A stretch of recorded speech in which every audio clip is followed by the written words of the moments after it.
heading south of the Mason-Dixon. This is the Week in Review at the Abbeville Institute. Here is your host, Brian McClanahan. Welcome back to the Week in Review at the Abbeville Institute. This is your host, Brian McClanahan, and this is episode 296, covering the week of February 7th through February 11th, 2022. Glad to have you back on the program. Very glad to be here. Don't forget to follow us on Twitter, like our Gab page, and subscribe to our YouTube page. Of course, our YouTube is an invaluable resource. We've got all of our lectures from our past conferences there, or at least many of our lectures from our past conferences. We also have this podcast and other videos, our Abbeville U videos, which are a great resource, 5-minute videos that are designed to get a topic out there and get people thinking about it. So the YouTube channel is great, and again, it's free of charge. You can also download our mobile app free of charge. Just go to our webpage, abbevilleinstitute.org, A-B-B-E-V-I-L-L-E, institute.org. At the top of the page, you'll see all those social media accounts, plus you'll see that way to download that free mobile app. So if you want the Institute on the go, just click on that. You can find it on your smartphone. Just go to your Apple Store or to Google Play and download the free mobile app there. It's a great resource. Also, you can give us an email address for you at abbevilleinstitute.org. We'll give you a free ebook, Exploring the Southern Tradition, and you get our Daily Dose of Dixie Monday through Friday. It's a great way for us to keep in touch with you. It's how we expand our listenership, our readership. It's how we do these things, and of course, keep you in the loop of future conferences and other things that we're doing. We do have a Zoom webinar coming up, if you're listening to this, on February 24th. It's going to be a really interesting show, and of course, or webinar, I should say, and it's going to focus on something we're talking about today. It's going to be on Lincoln. Not the topic that we're not going to address what it's going to be on today, but there's a new book out about Lincoln that gets into some things that maybe you didn't realize about Lincoln or historians have missed about Lincoln. So I think it's going to be a lot of fun, and you're going to want to get in on that. If you're on the email list, you'll get the notification for it. So make sure you're on the email list. Also, click on the shop tab at abbevilleinstitute.org, get our logo and all kinds of cool stuff. You can get it. It's high-quality embroidered stuff. Get it on golf shirts, T-shirts, hats. Great stuff. So you're going to want to do that. And as always, we exist on your generous contributions alone. So if you like the podcast, if you like the website, you like our webinars, you like our conferences, please consider a tax-deductible donation to the Abbeville Institute. It is a great way to help us do what we're doing. And if you support it, we hope you would offer a contribution. You can donate monthly, annually, or a one-time gift. So lots of great ways to support the Institute. And as always, share this podcast around on social media. Rate, review, and subscribe to the podcast. Let people know you're listening to it. Let people know that you enjoy the Institute. And again, that's how we grow the audience. Okay, so let's talk about the material for the week. We've got some really good material this week. I think it's one of the best weeks we've had so far in 2022. One of the best weeks we've had, I think, in terms of quality of material in a long time. So several things to talk about. Of course, I'm going to start with the piece on Friday, and it's a reprint. It was something that was published years ago, but it's by Alana Mercer, and the title of the piece is Lincoln Lied and People Died. And so February 12th, Abraham Lincoln's birthday, we have President's Day coming up. President's Day, of course, is a misnomer. For years, it was George Washington's birthday. And then, of course, during the Nixon administration, we don't actually have an official holiday of President's Day, but this is what it's called. But during the Nixon administration, it was thought that all the presidents should be lumped together and celebrated on a day. And so that means Richard Nixon's as important as George Washington, who's as important as Abraham Lincoln. So we've got, of course, Lincoln and Washington both being born in February. And those two are often stuck together, but they're two drastically different individuals and how they conducted themselves. George Washington was the quintessential Southern gentleman, even though Jefferson said, now this is what Jefferson said, Washington, if there was a split in the Union, might go north, right, side with the North over the South. We know Washington was much more of a nationalist than anything. This is clear, but we also know that during the 1860s, when the South left the Union, there was some discussion about naming the new Confederacy Washington. Also, Washington found his way onto the Confederate States seal. So Washington was the image of America.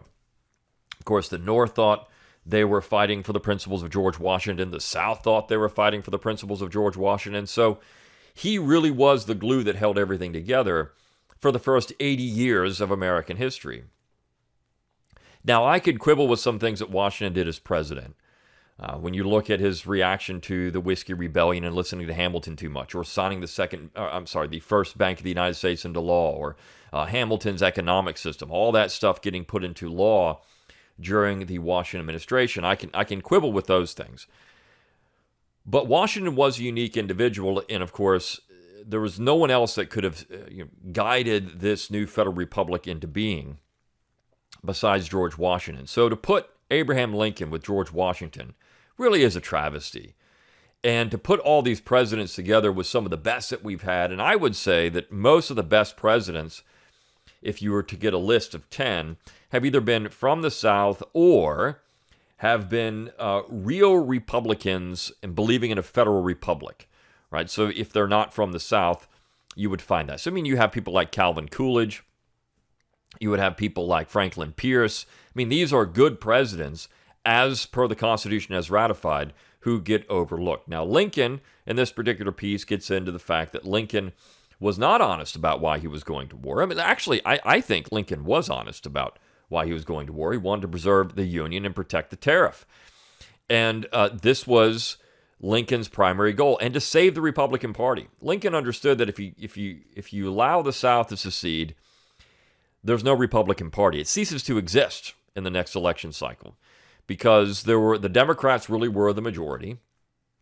And to remove the slavery extension issue from public debate, to remove some of the other issues that were going on that surrounded that issue from public debate, and to focus simply on the things that always had been front and center in America, was going to ensure that the Republican Party would never win another major election. So Lincoln chose his party over the Union, the real Union, which was the Union under the Constitution as ratified. That's what he chose to do. And of course, by doing that, he inaugurated the bloodiest war in American history, a war that now historians think cost between 800,000 and 1 million lives, rather than the 650,000 that's often been used, because people are going out and bean counting. They're looking at, well, how many graves are actually here? And then, of course, we need to look at casualty numbers. So the cost of the war was absolutely tremendous. And Lincoln's often given a free pass for this, even though for years, historians wrote about the constitutional problems under Lincoln, for example, the Randall book, Constitutional Problems Under Lincoln. And those books are often overlooked, right? Because they're negative. They're critical of Abraham Lincoln. Well, you can't do that. If the whole point of American history, if the whole keystone, the cornerstone of American history is this Lincolnian myth, the righteous cause myth, well, then you have to celebrate Lincoln. He has to be something bigger than just a president of the United States. He has to be a mythical figure. And that's where you get into some of the other stuff we talked about this week at the Institute. So this Alana Mercer piece, it's a nice little attack on Abraham Lincoln. We've done this several times on the website. It's not new for us to do this, but to have this piece and remind people that Lincoln really is the most important focal point for both the righteous cause myth and, of course, the opposite story of American history, which the left or even the neocons would call the lost cause myth. He is the center of it all. You have to deal with Lincoln. It's what I've told conservatives, quote unquote, who want to put Lincoln at the center of their movement. If you want to have Lincoln there, well, if you do that, you're in a situation where if you make Lincoln a conservative, which he never was, you've actually revolutionized American history. This is what Lincoln did at Gettysburg. And as Thomas Hubert points out in his piece on Thursday, which is a really good piece, The Lost Cause Reconsidered Once More, we're kind of working backwards with this. The Lost Cause Reconsidered Once More, this was important. The subtle things that happened in the period after the war. For example, everyone having to memorize the Gettysburg Address. Now, we did an Abbeville U video. I was the presenter in that, on the Gettysburg Address, and how this is a distortion of American history. Even Gary Wills pointed that out, right? It's a distortion of American history. Lincoln revolutionized the revolution. That's important, right? So if you lose the war, and then you have Northern teachers coming in, and Northern instruction coming in, and they're going to start telling you, well, this is the proper way to understand American history, the Gettysburg Address, which was a complete fabrication of American history, well, then you teach that to generations of school children. You teach them the Pledge of Allegiance, which comes later, of course. We don't get the Pledge of Allegiance till the 20th century, but you get enough Southerners to say it. It's one nation, indivisible. You get all of that. You revolutionize the way people think about the United States, and you've codified the righteous cause myth. This is exactly the point. And so all these people, all these historians, now establishment historians, running around trying to tear down the lost cause boogeyman. Well, first of all, how much of that is even being taught in schools anymore? These people are on the dominant end. They control everything. This is what they don't realize. It's funny when they write things that, they're standing, they're praising for all people that stand up to the man, or, stand up to speak truth to power. Well, who's really speaking truth to power now? Is it these people? Because they're in power. So all the people that now talk about the righteous cause myth and all these things, these are the people in power. Not the people who would even have a critical thing to say about Abraham Lincoln, or a sympathetic thing to say about the South, or a sympathetic thing to say about Southerners during Reconstruction. No. It's Eric Foner. It's all the other leftist loons out there who are now teaching in major history departments across the United States in colleges and universities, or even in K through 12 institutions. It's all of that, right? So this is the issue.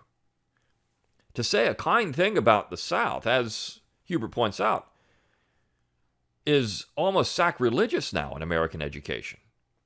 You can't say anything about people like that. You can't say anything critical about Lincoln. He's elevated to sainthood status. He's a demigod.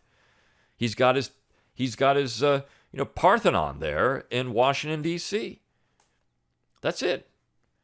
Lincoln now is greater than George Washington because, of course, Washington had the skeletons in his closet. He was a slave owner and did things that the left doesn't really care for. However, if people really knew the real Lincoln, and this is what we're going to talk about on that February 24th webinar. And by the way, these webinars are now open to 500 people. So we used to cap it at 100.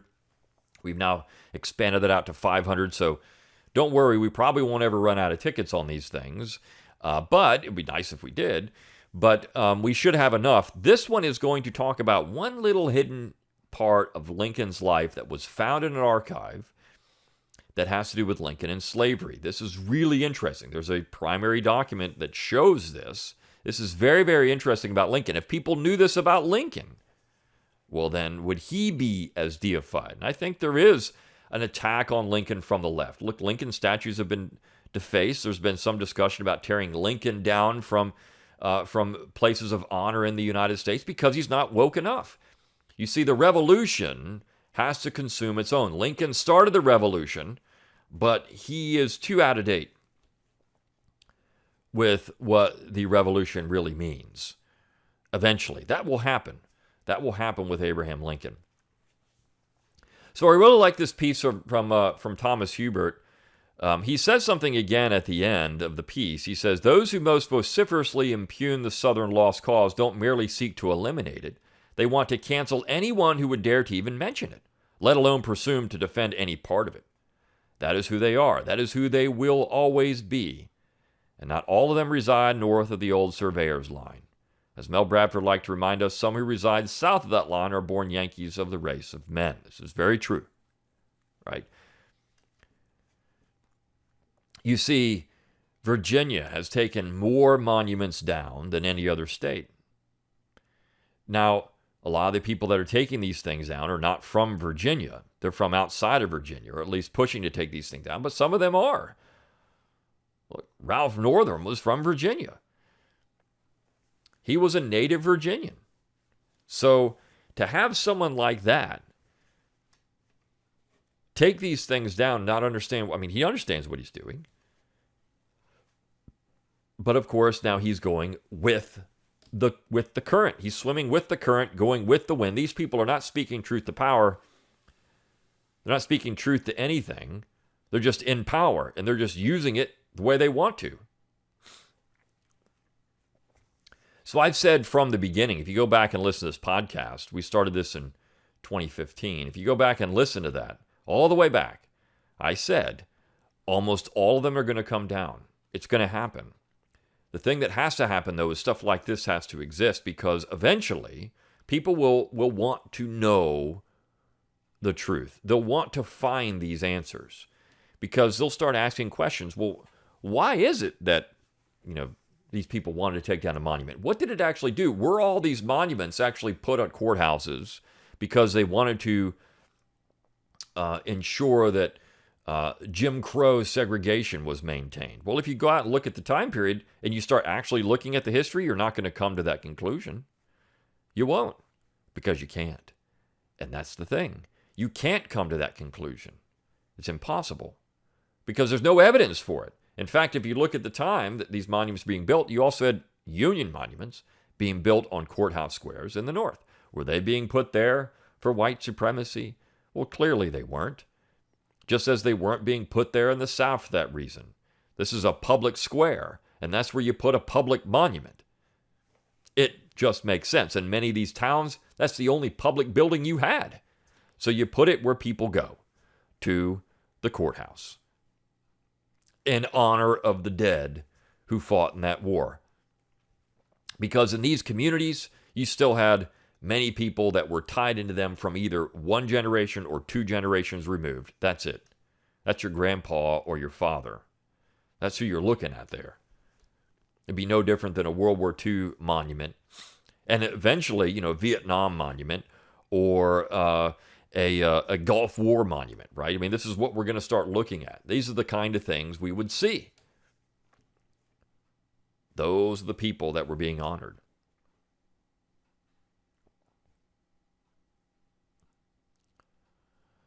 So this is why I like this piece, and it's a great piece, Thomas Hubert's piece.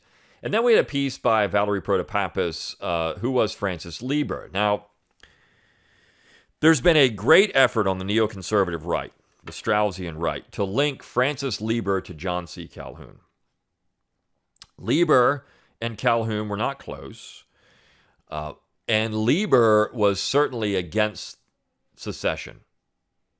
And this piece gets into the Lieber Code, which, of course, is often seen as the beginning of the rules of war that we would see in the 20th century. But, of course, even as Protopappas points out, even as Sherman and Sheridan were destroying civilian life and property, 16 European nations met in Geneva to codify the laws of war in the First Geneva Convention. 3 such conventions were held, the last in 1949. It is said by today's historians that Lieber was the model followed. But there are already codes for men like Grotius and De Fatale, codes that were taught at West Point before the war and which protected non-combatants. Such were the guidelines of Geneva. But it didn't matter in America. All of these people, including Lieber, were ignored by Lincoln and his armies. Indeed, distinguished military historian Basil Delhart Liddell observed that the code of civilized warfare, which had ruled Europe for over 200 years, was first broken by Lincoln's policy of directing the destruction of civilian life in the South. On this matter, Liddell wrote, this policy was in many ways a prototype of modern total war. Now, you have this book by Mark Grimsley entitled The Hard Hand of War, where he says, no, this really wasn't total war. It was restrained. But Basil Delhart, Basil Delhart was a fascist, and he was a military historian, and he was certainly aware of what was happening in the United States. And for him to classify this as total war, I think, is much more accurate. Now, the reason that the neocons and the Straussians like to link Lieber with Lincoln is because Lieber believed in Hegel, and Lieber also was someone who believed that Calhoun was certainly interested in this kind of historicism and kind of a proto-fascism in some ways. And this is what they get into. Calhoun was so bad. Now, again, there's no real... This is what Lieber was saying after the war was over, when he wanted to say very critical things about the South. And how much can you trust him is the question. I don't think there's really much evidence that he and Calhoun were close. Lieber was in South Carolina for a time, but that they were very close at all. I mean, they corresponded a few times, but Calhoun corresponded with all kinds of people. So to say that Lieber had this inside scoop on Calhoun, I think is a stretch. And I think that when you look at that, you have to be very suspicious about Lieber. So this little piece, of course, gets into the problems with the Lieber Code and attaching Lieber to any type of restraint in warfare. And of course, we know the Union was not engaging in any restraint. We know they weren't at all, particularly near the end of the war. Maybe in the early parts of the war, you had some Union generals who would try to restrain the troops. And this is true. In certain parts of the North, you had that, or certain parts of the occupied South, you had some restraint by Union general officers. But that was gone by the middle to the end of the war. Grant himself, Sherman, Sheridan, all these people. Grant walked through Vicksburg and was looking at all the textile mills that were still working and said, why are people still working here? What are we doing? Shut all that down. Of course, the shelling of Vicksburg itself, where non-combatants were the primary targets, was total war. We often overlook that. So I really like that particular piece as well. And we did have a great installment in Clive Wilson's Southern Poets and Poems, Part 19. William Gilmore Simms, Part 1 of that. William Gilmore Simms is without question one of the greatest literary figures the South ever produced. He was blacklisted in the North because of his anti-Uncle Tom's Cabin stories.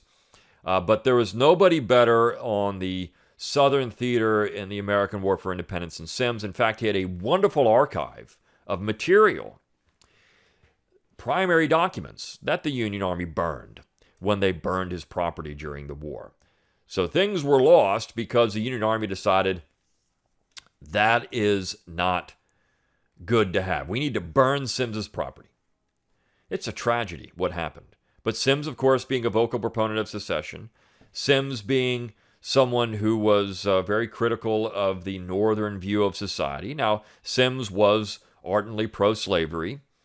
There's no question about that. He was. He participated in one of the most famous pro-slavery treatises in the antebellum period. But regardless, Simms wrote some really good fiction. And not just that, he was an interesting commentator on the sectional crisis. In fact, one of the Abbeville scholars has produced a book on Simms, on his newspaper editorials, that gets into Simms, the public writer, and what Simms said about politics and other things. So that was published by the University of South Carolina Press.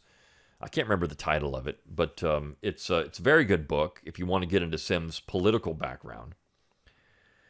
But the real tragedy, of course, was Simms's work being destroyed by the Union. And when I say he was one of the best on the Southern theater in the American War for Independence, nobody did South Carolina history better than Simms.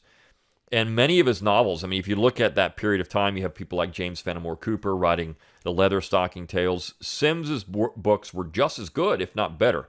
You also have Poe coming out of Virginia and writing, these ghost stories and mystery novels, and Simms was doing much of the same thing. In fact, we had a piece years ago by Sean Busick on who wrote the best ghost story, and it was William Gilmore Simms. Now, these stories can often be violent, but he also wrote a really great story of Christmas, A Golden Christmas, just great stuff. If you really want to get into Southern culture and Southern society in the antebellum period, you got to read William Gilmore Simms. No doubt about it. He is essential for that. So I really enjoy having Simms here, and of course one of the poems that Clyde has here is The Swamp Fox, which is one of my favorites from all time in any poet. And I want to read this, and then we'll finish up with that today. Before I do that, the last piece of the week was the South and America's Wars for Righteousness. Now, this is a transcription of a talk delivered at our 2011 Scholars Conference, the South and America's Wars. So this is a little over a decade ago. Richard Gamble, who teaches at Hillsdale College, is one of our, went to University of South Carolina, is one of our scholars. And he gave this talk about people like Claude Kitchen and Tom Watson. These were heroic individuals in that period, World War I period, who were opposed to American involvement. Claude Kitchen from North Carolina, and of course Watson from Georgia. Now, Watson is often excoriated for being someone who was always playing the race card. He didn't do that early on in his political career, but so there's a lot of, you say Tom Watson, well, he's a racist. Well, again, how many people weren't in the early 20th century? You'd find many more who were than weren't, who held racial views that would be opposite of what most Americans think today.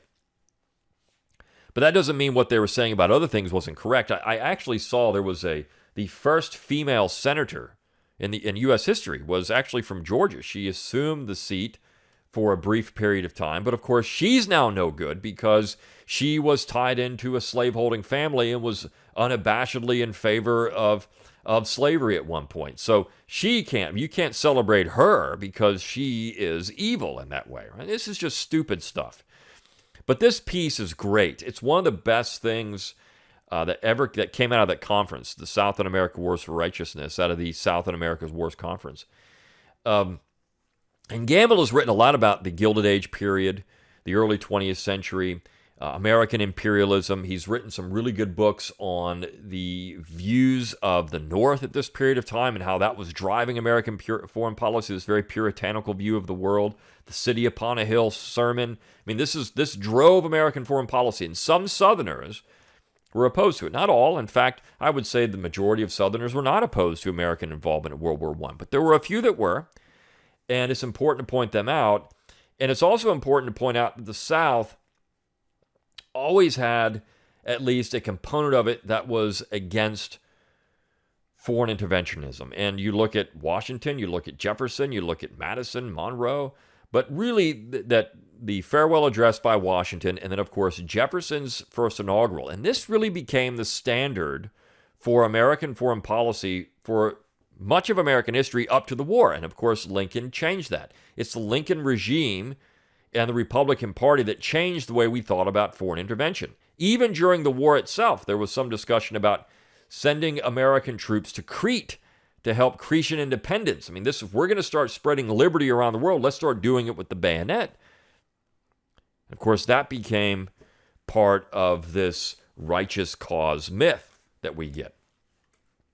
So I want to wrap up again with this last piece, The Swamp Fox. And this is again it's by William Gilmore Simms. It's on the great South Carolinian patriot Francis Marion, who was known as the Swamp Fox. I mean, I love this piece, and of course, Marion is so fun to talk about. And I want to read it just because it's so good. The Swamp Fox. We follow where the Swamp Fox guides, his friends and merry men are we. And when the troop of Tarleton rides, we burrow in the cypress tree. The turfy hammock is our bed, our home is in the red deer's den, our roof the treetop overhead, for we are wild and hunted men. We fly by day and shun its light, but prompt to strike the sudden blow, we mount and start with early night, and through the forest track our foe. And soon he hears our chargers leap, the flashing saber blinds his eyes, and ere he drives away his sleep and rushes from his camp, he dies. Free bridle bit, good gallant steed, that will not ask a kind caress to swim the Santee at our need. When on his heels the foemen press, the true heart and the ready hand, the spirit stubborn to be free, the twisted boar, the smitting brand, and we are Marion's men, you see. Now light the fire and cook the meal, the last perhaps that we shall taste. I hear the swamp fox round us steal, and there's a sign we move in haste. He whistles to the scouts, and hark! You hear his order, calm and low. Come, wave your torch across the dark, and let us see the boys that go. We may not see their forms again, God help them should they find the strife, for they are strong and fearless men, and make no coward terms for life. They'll fight as long as Marion bids, and when he speaks the word to shy, then, not till then, They turn their steeds through thickening shade and swamp to fly. Now stir the fire and light and lie at ease. The scouts are gone, and on the brush I see the colonel bend his knees to take his slumbers too. But hush, he's praying, comrades. 'Tis not strange. The man that's fighting day by day may well, when night comes, take a change, and down upon his knees to pray. Break up the hoe cake, boys, and hand the sly and silent jug that's there. I love not it should idly stand when Marion's men have need of cheer. 'Tis seldom that our luck affords a stuff like this we have just quaffed, and dry potatoes on our boards may always call for such a draught. Now pile the brush and roll the log, hard pillow but a soldier's head that's half the time in brake and bog must never think of a softer bed. The owl is hooting of the night, the cooter crawling o'er the bank, and in that pond the flashing light tells where the alligator sank. What? 'Tis the signal. Start so soon, and through the Santee swamp so deep, without the aid of friendly moon, and we, heaven help us, half asleep? But courage, comrades. Marion leads, the swamp fox takes us out tonight. So clear your swords and spur your steeds. There's goodly chance, I think, of fight. We follow where the swamp fox guides. We leave the swamp and cypress tree. Our spurs are in their coursers' sides, and ready for the strife are we. The Tory camp is now in sight, and there he cowers within his den. He hears our shouts, he dreads the fight. He fears and flees from Marion's men. I love that poem because you can see Southern heroism and, of course, transferred into the fighting men of the 1860s and, of course, Southern fighting men beyond that in America's wars. Such a great poem, and I wanted to wrap up this week with that. So, hope you enjoyed this week at the Abbeville Institute. Until next time, good day.